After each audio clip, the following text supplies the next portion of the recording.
Hey, what's up? This is Dillio coming to you again with episode 2 of the Making the Magic Box series, and in this video we're going to jump right into how to assign all these channels to separate mixer tracks on here.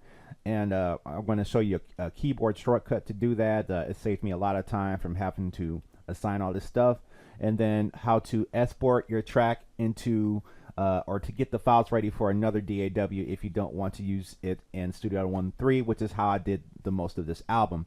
This song features the song called Slide By Me. It's on my album Magic Box. Make sure you hit up Spotify or any of your streaming platforms to check it out if you want to hear the final result of this work. So without further ado, let's talk about why we want to separate the mixer tracks. So if I hit play, you can notice that everything is just going straight to the master bus. This is good, but a lot of times what can happen is that you can overload one single channel by assigning all your sounds to that one channel. And so what we want to do is we want to step up our game a little bit. We want to make sure we split our tracks to different channels so that we can have more control. And again, FL Studio will not export the tracks that are on the mixer board in separate tracks unless they're on separate channels on here. So if I left everything on this channel, when I export, no matter what I do or say, everything's going to come out as one stereo track. And that may be good for a demo or for a mixtape, or in some cases it may be even good enough for an album. It's all up to you to make that decision. I personally feel like it's best to have your tracks separated and mixed to make the best quality possible, although I also know that separate tracks may not be available in case you're trying to get a song out, get a mixtape done or something like that. But what I'm trying to do is highlight what I did with this album. So let's talk first things first. How do we get all these different channels or all these different tracks in FL Studio to show up on separate channels right here? Well, it's very easy to do, and it starts right here. So what I do is I'll click and highlight each channel. This bar indicates that you have selected the channel. Obviously that's the label right there. This tells you what mixer channel it's on. As you see, 3 dashes on there means that it's not just going straight to the master bus. You got your volume right there, pan, and then your solo mute option. Right, so I want to highlight all those channels, and then I want to go hit the mixer icon. Okay, I want to hit the mixer icon, highlight channel 1. As you can see, these labels are already here, but that's because I already did this already on this song.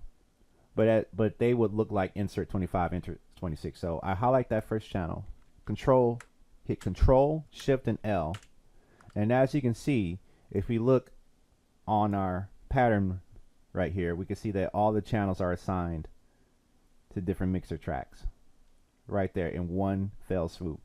So now when I hit play, you'll see that instead of it all appearing in just one place there, you now see it appearing at different separate tracks right there. Now if you wanted to mix your song right at this point, you totally could, because you got all your separate channels right there. You can create buses and things like that, and we'll talk about that in a later video. But in this video we're talking about exporting and assigning channels. So once I have all these channels there, now in my opinion it's ready to be exported to your favorite DAW if FL Studio isn't your favorite DAW. My personal favorite DAW right now, Studio 1.3. That's what my go-to, that's what I use, and it's nothing knocking against any other platform. It's just my personal taste. So to export this track, we have some options. So I will go to File, Export, and then I'll hit Wave, and then you get a dialog box showing where you want the files to locate. Now this is important because what you want to do is save it in a file or save it in a location where you can easily locate all those files, because when you're trying to export split mixer tracks from FL Studio, you want to first make sure you have enough space, make sure it's easy enough to find, and so that you can locate it in your other platform. So let's do that. So I select the MP3. You can have separate MP3 flags, OGG, FLAC, whatever. But right now I just want the MP3. 32 flown points is okay.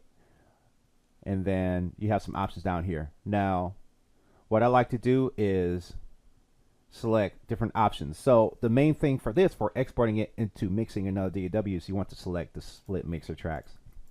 Splitting the mixer tracks allows you to get different mixing tracks exported all in sync, all in time, from the beginning to the beat to the end, all separated.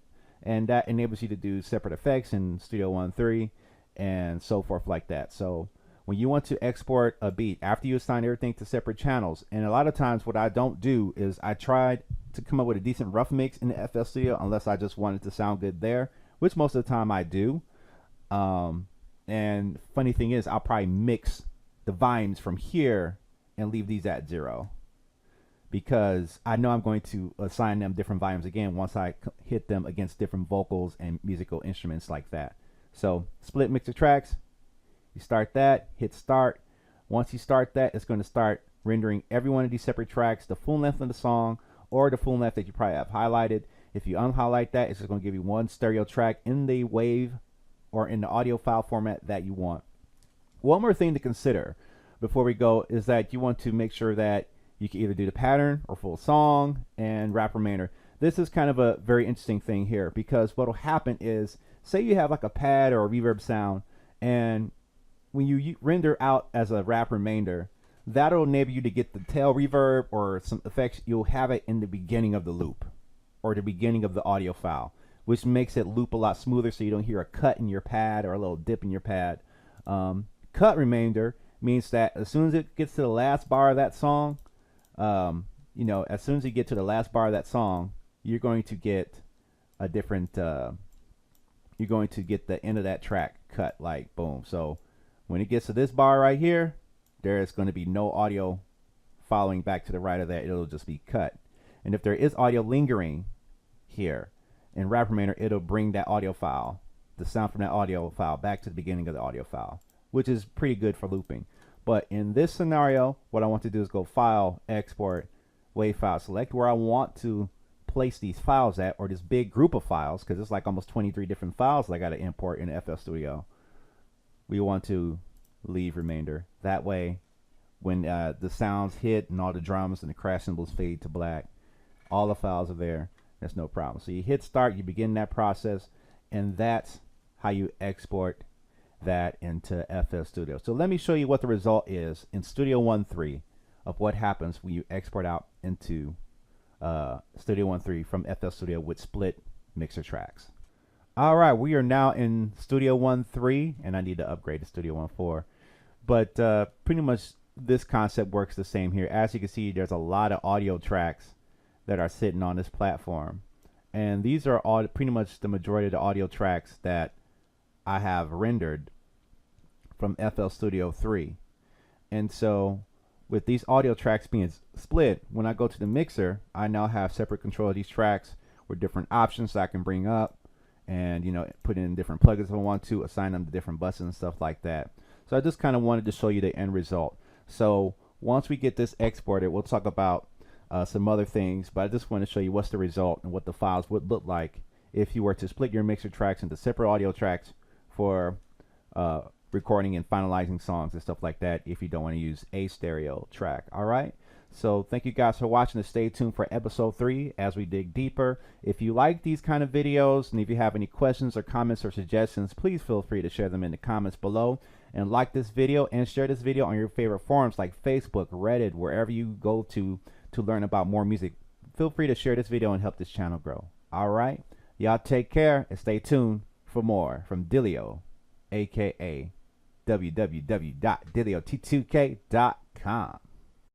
Hey, what's up? Before you go, make sure you hit up Dilliot2k.com and check out Khemikals, my preset library for Massive. There's over 100 sounds that I got on there, and also a second library of sounds right there that you can use for trap, pop music, EDM, trap soul, funk, old school R&B. All of that's on there. Make sure you check it out, and also add my album to your playlist, your Spotify playlist, whatever playlist you got. Magic Box by Dillio. Check that out. All the links are in the description below. I'll see you guys later. Peace.